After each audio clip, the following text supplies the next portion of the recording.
Standing among the streets of New York are several castle-like structures from an age predating the United States itself. These are armories, and they once housed regiments of volunteer militia and National Guard. But there's one of these armories in Brooklyn that stands out beyond just the number it once bore. Fortunately, the 13th Regiment Armory is not nearly as ominous as it might appear at first glance, as it currently serves as a shelter for the homeless. But how did this come to be? How did the homeless come to occupy one of New York's most unusual buildings? Join me to find out, as today we discover the history of New York's forgotten 13th Regiment Armory. I'm your host Ryan Socash, and you're watching It's History. Now, before we can talk about the 13th Regiment Armory, we have to talk about the militia that it housed. Ever since its time as a colony, New York has always kept local militia. The idea dates back to England, which had no full-time professional army until very late in its history, instead relying on citizen soldiers to defend the country. This idea was implemented across the colonies of Great Britain and saw its use quite frequently in our 13 colonies as they expanded. Anyhow, these units were tested during the French and Indian War, a part of the 7 Years' War. Much of the fighting in America was done by militia regiments, known as provincials by the British. Unlike European warfare, the provincials fought in small numbers and emphasized individual initiative, resembling modern guerrilla warfare closer than any other strategy. This was the kind of strategy that formed the backbone of the American Revolutionary Forces. Following their victory in the Revolution, these militias were divided between the state and federal governments. The states had the right to appoint officers and supervise training. At the same time, the federal government defined the standards for their training and provided limited funds for weapons and ammunition. New York State militia saw action in the War of 1812, the Civil War, and both World Wars.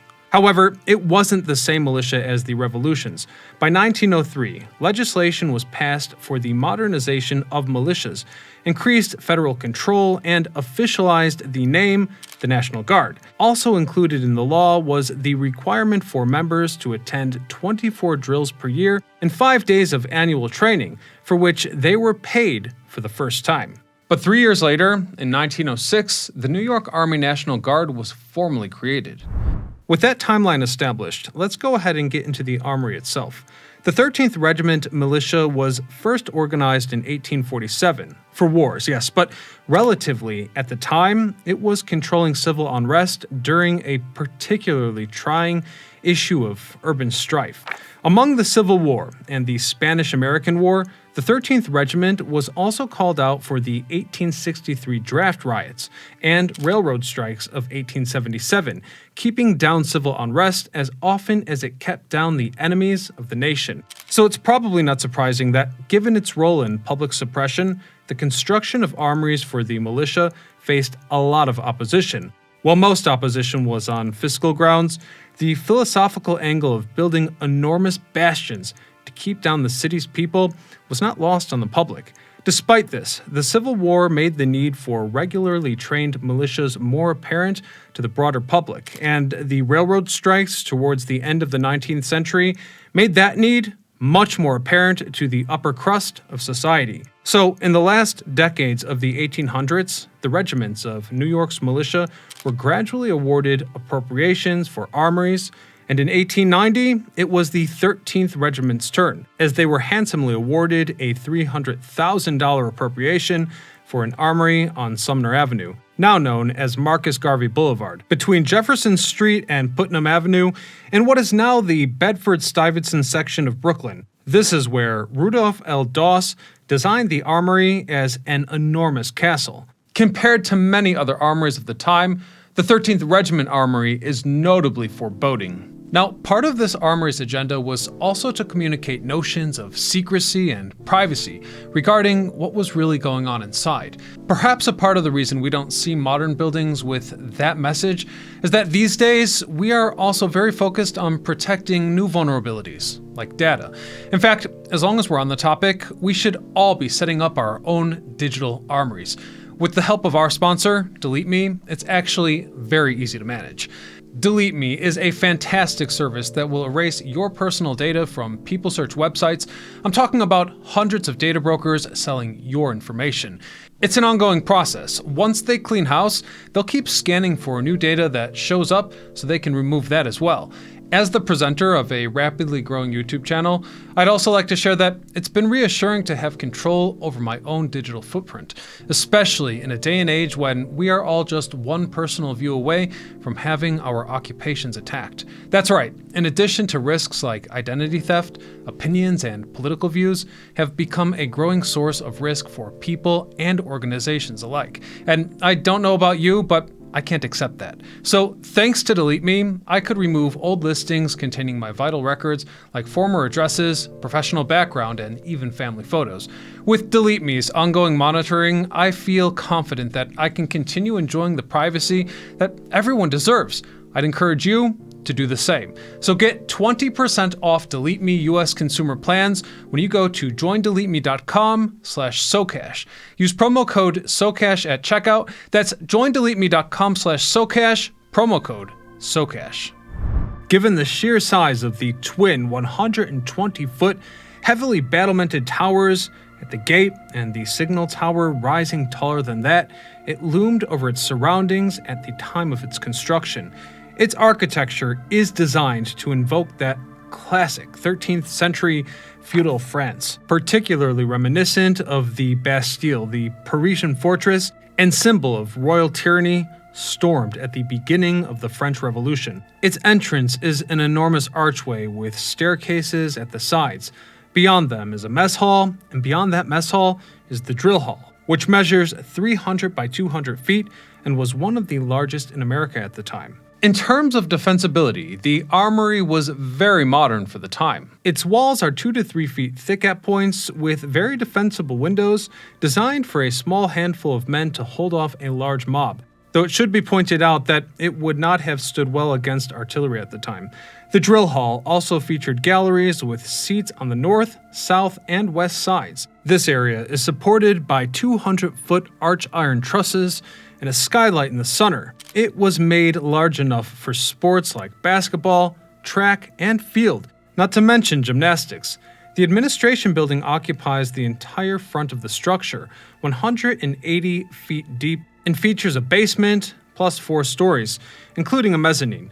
The armory basement features rifle galleries, firing rooms, squad drill rooms, boiler and engine rooms, and bathrooms. On the first floor are common rooms, 22 by 50 feet wide with 14-foot high roofs. In total, there are 6 of these rooms on each side, composing complexes, each of which contained both captains' and sergeants' rooms. From there, private stairs led to the locker rooms above the mezzanine story. The center features of the 55 by 120-foot Memorial Hall, which were used as a company drill room and mess hall. The second floor mezzanine story features locker rooms and officers' quarters. Each locker room held 103 lockers, and the officers' quarters were 44 by 50 feet wide. Also, on the second floor is the 50 by 80-foot gymnasium. Finally, the third floor features yet another mess hall, a kitchen, and a lecture room. The 13th Regiment took up residence in this armory on April the 23rd, 1894, without much fanfare. And I might point out that the lack of fanfare was probably due to struggles related to construction. Over the 2 years it was built, the armory received a lot of negative press, calling it unnecessary and poorly designed. Particularly, the lack of sidewalks and fencing drew suspicion about the potential focus on the exterior over the interior functionality, since the drill hall had been cut to 1/2 its proper size. On top of that, the building had funding issues. You see, while the original award was $300,000, subsequent changes increased that price to $400,000. If that wasn't bad enough, by the time construction was completed, the price had ballooned to over twice the initially predicted cost, at $700,000. Shortly after it opened, several problems began springing up. A few months after it opened, a roof started leaking in September of 1894, prompting repairs. Then, and perhaps more dramatically, not 10 years after it opened, a collapsing wall in 1903 fell on 7 men, killing 2 of them. Not to mention, the half size of the drill hall had become an issue since it was too small for the regiment's drills. 12 years after the opening of the hall, in 1894, the drill hall was doubled in size and finished by 1906. During World War I, the 13th Regiment traveled to Europe to aid the war effort. As a result, in 1921, a large memorial was set up in the southwest yard, with the names of all the soldiers stationed there during the conflict, with casualties listed upon the top. And this would generally be a time of massive change. You see, in 1920, the 13th Regiment was redesignated as the 245th Coast Artillery, along with sweeping reforms to the National Guard. With the decline of their police role and an increased emphasis on field training, city armories became much less useful than rural ones. And hence, as a result, the 13th Regiment Armory became open to civilian use. It acted as a school track and field venue, hosting Sunday school competitions and singing contests.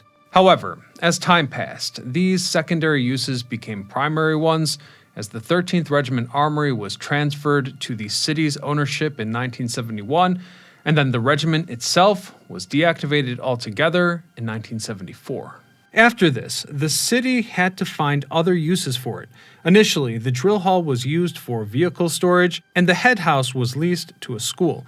Well, it filled the role that it was slotted into. There was a bigger issue growing around that time: the growing homeless population, which had overwhelmed the designated homeless shelters of the city. So by January of 1987, the drill hall became a large homeless shelter, at one point featuring 600 beds for the homeless, but ultimately was scaled back to just 200 in 1992. This was an easy solution too, as the homeless shelters filled past capacity and urban armories became increasingly irrelevant. It wasn't uncommon for cities to use them as emergency shelters. In fact, at one point, 11 armories had been used in whole or in part as homeless shelters. Even today, the 13th Regiment Armory is now used as the Sumner House Shelter Care Center for men. Constructed as a reminder of the state's authority in a time of bold civil unrest, the 13th Regiment Armory now serves as a shelter for those afflicted by homelessness. A fact that is rather ironic when considering the image of its design, a projection of strength and power to dissuade strikes and organized protests. It was created at the end of its relevance and had to be repurposed. And so it was. Its architecture, meant to evoke that almost royal vibe of authority, ended up offering shelter to the very masses it was trying to keep down, falling like the bastion.